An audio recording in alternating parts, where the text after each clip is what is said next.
আগামী নির্বাচন হবে দুর্নীতিবাজদের বিরুদ্ধে নির্বাচন, আগামী নির্বাচন হবে টেন্ডারবাজদের বিরুদ্ধে নির্বাচন, আগামী নির্বাচন হবে এই চাঁদাবাজদের বিরুদ্ধে রেড কার্ডের নির্বাচন।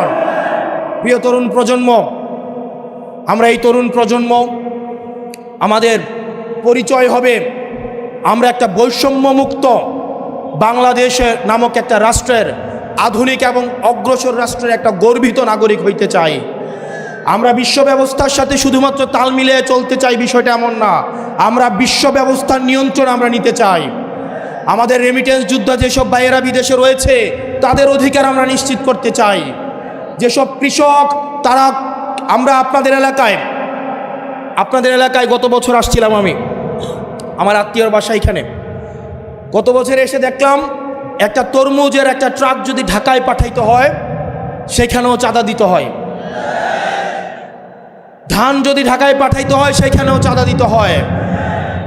একটা সিনজিওয়ালা সারাদিন 500 টাকা ইনকাম করে সেখান থেকেও চাঁদা দিতে হয়।